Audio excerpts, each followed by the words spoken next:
Bonjour et bienvenue sur le plateau d'Intelligent TV sur le salon Solutions Libre et Open Source 2013.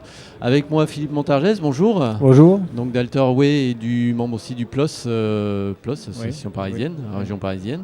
On va parler d'un sujet qui court pas mal dans les allées, qui est la formation et le besoin, on va dire en termes de ressources dans le domaine du logiciel libre. C'est pas rare qu'ici on entend, tiens, tu n'aurais pas un développeur PHP MySQL, j'en voudrais 3, je ne les trouve pas, etc. Ouais. Donc il y a visiblement une pénurie. C'est quoi l'état des lieux aujourd'hui là-dessus? Si on fait un état des lieux, en fait, il y avait une étude qui a été menée par le PLOS, le CNLL, qui a été réactualisée à l'automne dernier, l'étude sur création d'emplois dans le secteur. Ce qu'il faut savoir, c'est que le secteur de l'open source en France, c'est quasiment 30 000 salariés. 30 000 personnes qui travaillent dans le secteur. Et notamment les entreprises full player, les entreprises qui sont sur 100% sur l'open source, libre, vont créer, on avait fait cette enquête, vont créer sur 2013 à peu près 1400 emplois et sur les 3 ans à venir, ça représentait 5 à 6 000 emplois. C'est une réalité. Alors l'autre paradoxe, c'est comme tout le monde dans le secteur de l'IT, il y a un manque de compétences drastique, énorme. Et la réalité, effectivement, comme vous le soulignez, c'est que les employeurs, les entreprises ont du mal à recruter. D'autant plus que ce qui caractérise, je dirais, les entreprises du logiciel libre en France, ce sont souvent des PME, voire des TPE, des startups. Il y a très peu de TI, hormis quelques-unes, il y a très peu de TI et de PME de plus de 50 personnes. Donc, qui n'ont pas forcément les moyens, ni d'une part en capacité de recrutement RH, ni en marketing de communication, ni aussi pour financer, je dirais, la montée en puissance, l'apprentissage aux technologies. Donc c'est un vrai sujet, c'est un sujet crucial pour la filière. Et donc, oui, ce problème de la formation, il est double. Il y a le problème de la formation initiale.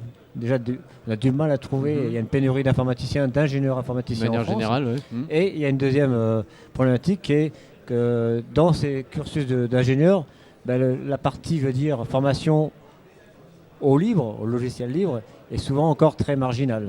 Il y a peu de formation spécialisée, on va dire. Et donc il y a forcément un mécanisme de formation continue qui est à mettre en place et à structurer au niveau de la filière. Il y a une charte qui a été mise en place, qu'on peut en dire 2 mots. Alors pour répondre à ce besoin, effectivement, les entreprises s'organisent. Il faut se rendre d'une part, faire connaître un petit peu notre activité, faire connaître un petit peu nos atouts en tant que filière de création d'emplois dans le numérique, les spécificités de travailler dans notre secteur, rendre sexy, entre guillemets, donner aux gens envie de venir ça, travailler. C'est la Deuxièmement, c'est faire voir aussi qu'on est dans un écosystème différenciant par rapport au reste de l'IT.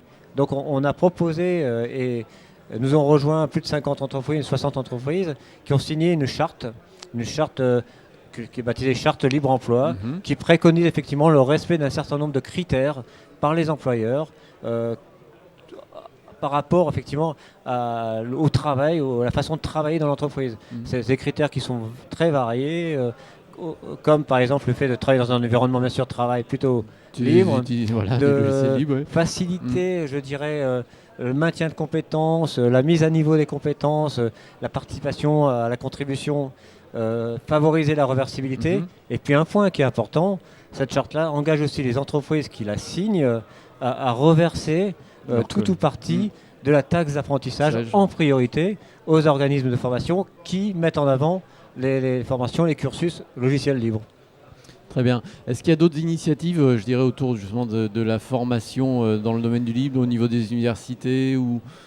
Alors moi, ce que je vois, c'est qu'effectivement, chaque entreprise essaye de bâtir ses programmes. Nous, on avait lancé un programme qui est toujours d'actualité, qui s'appelle la Libre Académie, qui vise effectivement à essayer d'ouvrir quelque part à d'autres types de profils l'accès au métier de développeur, au métier d'administrateur système.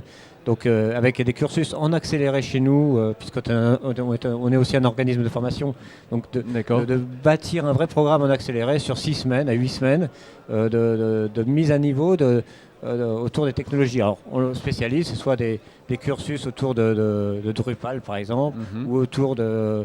on va en faire un spécifiquement actuellement. On a lancé tout un cursus autour d'OpenStack, puisque sur le marché OpenStack est en train d'émerger fortement. Donc il y a des besoins qui font part. Donc il est nécessité effectivement de former. Anticiper. Donc ça c'est le premier type d'initiatives qui sont, j'allais dire, au niveau des entreprises.